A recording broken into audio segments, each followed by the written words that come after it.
Sa lahat ng mga kababayan natin dyan na naghahanap ng motor na maganda, palaban sa quality and performance at syempre, pwede para sa ating mabababo ang bulsa, malamang sa malamang ito na ang motor na pwede mong i-consider na pang daily use. Yun. Isa pa. Malamang sa malamang ito na ang motor na pwede mong i-consider na pang daily use, pang gala at pwedeng pang forma. Mga papi, huwag na nating patagalin pa. Ito po ang Falcon 180i ng Euromotor.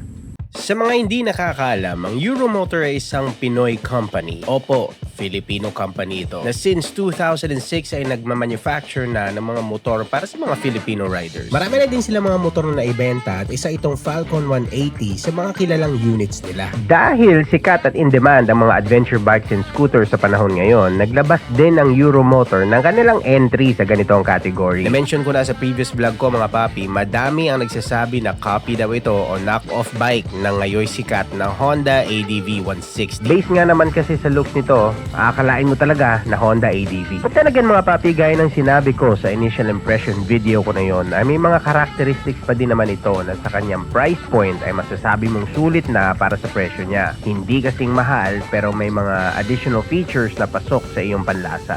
Ang handling ng Falcon 180i ay masasabi kong designed for long rides na chill ka lang talaga. Hindi nakakangawit kahit ilang oras ka nang bumabiyahe. Sa experience ko nung sinaba ko ito papuntang Dingalan, Aurora ay very relaxed lang ang braso ko. Hindi masyadong mataas, hindi masyadong mababa. Sakto lang siya, especially if balak mo itong gamitin sa mga micro mini trail na mga gala.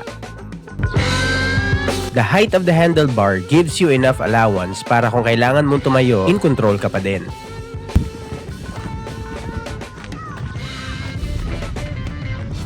Pero take note na lang sa statement ko mga papi ha, micro mini trail.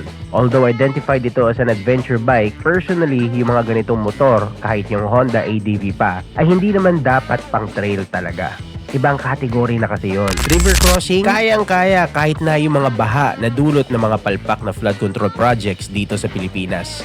Sabi nga ng idol ko simula pa nung elementary days ko, si Ikimoto, may mga kanya-kanya naman tayong definition adventure eh. Basta para sa akin, as long as nadadala ko ang motor sa mga lugar na kaaya-aya sa aking mata, adventure accomplished na yon. Speaking of comfort mga papi, hindi kompleto ang experience kung hindi natin pag-uusapan saglit itong cushions ng Falcon 180i. As you can see, naka-camelback seat na tayo and stock po ito. Maganda at makapal ang quality ng foam that adds to the comfort sa pag-upo mo. Gentle sa wet packs mo, pati na din sa OBR. Ngayon, bago natin ituloy itong video mga papi, gusto ko lang malaman ninyo na hindi po sponsored ng Mitsukoshi or Euromotor itong video ha. Hindi po ito bayad and wish ko lang. Ang mga ibabahagi ko sa inyo ay base sa mga observations ko and personal experience, walang halong etsos po lahat yan. Itong Falcon 180i po kasi ang kinuha ko matapos kong maibenta ang aking PCX 160. Dala po yun syempre ng mga pangangailangan ko sa buhay at hindi ko naman pinagpalit ang PCX ko. Kapag usapang comfort mga papi ay hindi natin pwedeng tanggalin sa usapan o sa equation ang suspension. Isa sa mahalagang component ito ng motor para masigurado na maayos ang iyong biyahe at safe ka syempre. Ngayon, based on my experience, medyo matagtag ang front telescopic forks nito. Hindi siya sikat na brand pero masasabi ko naman na kapag ginawan mo ng kaunting tweaks gaya ng pagbawas ng hangin sa gulong ay kaya na nitong gawing komportable ang ride. Sa mga sudden stops, kayang-kaya nitong i-absorb ang pressure na likha ng biglaang preno. Kaya nitong i-prevent ang pag-angat ng rear na gulong. Pagdating naman sa rear suspension, nasa stiff side din ang performance nito kapag solo ride ka. Medyo sasakit ng bahagya ang likod mo, pero may remedyo pa din naman syempre mga papi. Bawas hangin lang sa rear tires and you're good to go. As a matter of fact mga papi, kamakailan lang ay sinubukan ko din ang off-road capabilities nitong Falcon 180i. Bumiyaya ako papunta sa isang liblib na lugar sa Quezon City kung saan may experience ko ang sariwang hangin ng bukirin na hinihiwalay ng ilog ng Marikina. First time ko mapadpad sa lugar na yon at niligaw pa ako. Buti na lang, may mga mababait na lokal na nagbigay sa akin ng direksyon. At ang totoo niyan, punta pa lang mga papi, ay nakitaan ko na din na magandang performance itong motor ko.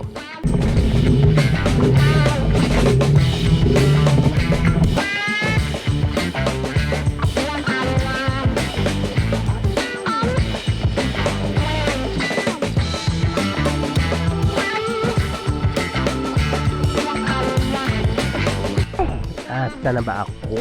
Diyos ko po, loleng. Ano ba itong lugar na ito? Hindi ko na alam.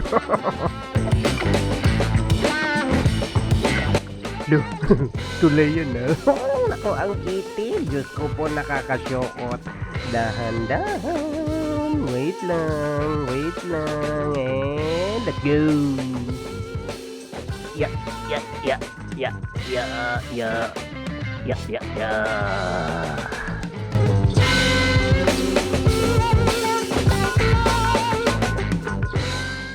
Good morning sa inyong lahat. Hapon na pala. And as you can see, tinesting talaga natin itong motor natin sa mga micro mini trails. Now, may nakita akong video ng idol ko na si Ikimoto. Hindi ko actually alam kung saan talaga siya. Ang na-mention niya lang sa akin is part siya ng ng San Mateo. Actually, Quezon City, gitnang bayan. The only way na makarating dun sa area na yon na may kaunting adventure is through gitnang bayan. Kaso, nung pumunta naman ako, dun ako napadpad sa part na yon. Zoom in natin ang bahagya. Ayan. So hindi naman ako makakadaan at hindi ko naman alam kung paano ako makakapunta sa area na yon na mukhang maganda at mukhang masarap mag-shoot. So sa akin pagtanong-tanong sa mga mahal nating lokal, maraming salamat sa kanila. Uy! Ako!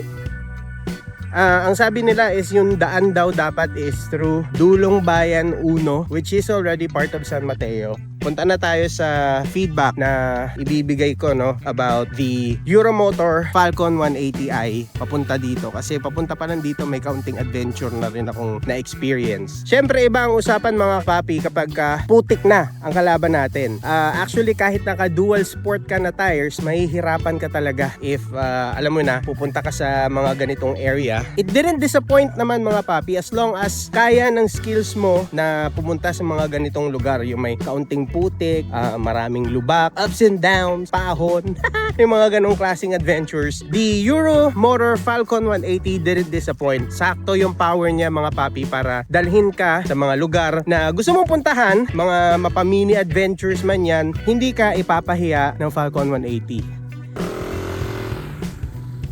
Iba naman din ang usapan kapag may angkas ka na o OBR. And dyan napapasok ang comfort na kayang ibigay ng twin sub-tank na rear suspension nito. Isa sa mga goal ko kapag nagmumotor ay siguraduhin komportable ang commander ko sa biyahe and so far wala naman din siyang reklamo. And gaya ng nabanggit ko sa previous vlog mga papi, sa tingin ko, designed talaga ang rear suspensions nito na pang may kargahan. Lalo na yung mga nasa MC taxi community or yung mga may mabibigat na delivery. Since nabanggit na din naman natin ang biglaang preno, I guess it's time para pag-usapan ang braking capabilities nito. Unlike the Honda ADV 160 na single channel ABS, itong Falcon 180i ay powered ng dual channel ABS brakes. Ibig sabihin, parehas na harap at likod ang may anti-lock braking system. Sa mga hindi nakakaalam, malaki po ang naitutulong ito sa safety ng riders na hindi pa maalam pagdating sa proper braking technique. Actually, kapag naka-ABS ka, yun na mismo ang safety mo kasi even if you slam the brakes ng matindi, gradual ang pagkagat nito para maiwasan ang pag-lock ng gulong na maaari mong ikasemplang. Sa price point nitong motor mga papi, panalo ka na talaga. Ngayon sa mga baguhan dyan, for sure uurong ang gold tips nyo kapag first time nyong maranasan ang biglaang pagpreno gamit itong Falcon 180. Mararamdaman mo kasi na parang kumakagat at biglang bumibitaw ang preno mo. Pero huwag ka mag-alala papi kasi yan ang senyales na nag-engage yung ABS brakes mo. Dumako naman tayo sa makina. Ayon sa website ng Mitsukoshi, ang maximum output ng Falcon 180 ay 18.5 kilowatts at 8,500 RPM. Malakas yan mga papi. Let's go! Grabe ang lakas! Woo! Yeah!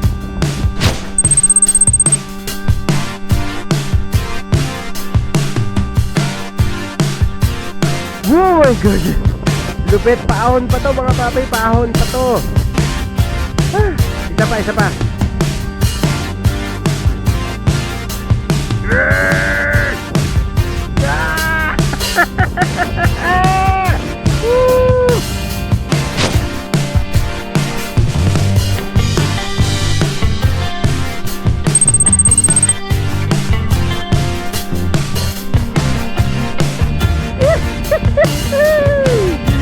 Ibang klase talaga, lakas ng arangkada.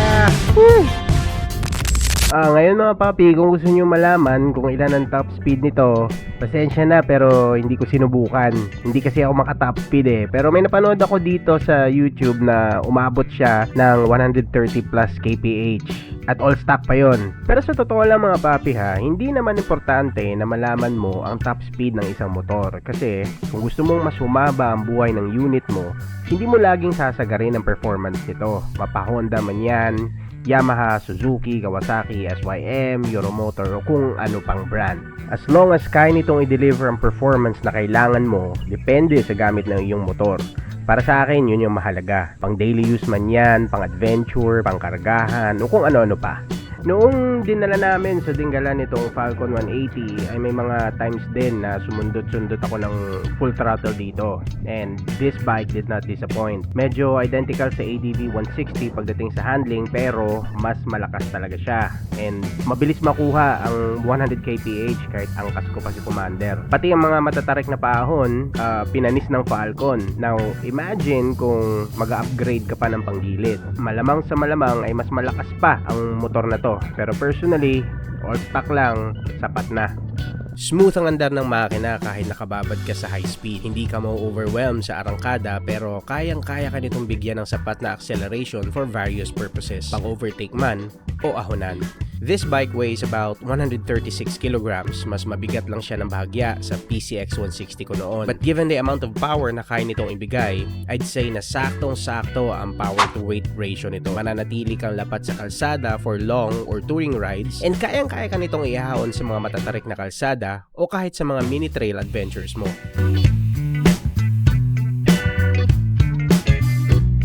Ngayon syempre mga papi, lagi ko naman sinasabi to, even in the past na walang perpektong motor. Meron pa din mga kapintasan yan na para sa iba big deal na. Pero sa iba naman, as long as may remedy, palag-palag na. Iisa-isahin din natin yan mga papi. Yung mga common na nababasa ko at yung ilan sa mga na-observe ko na sana ay gawa ng paraan ng Euromotor na ma-improve.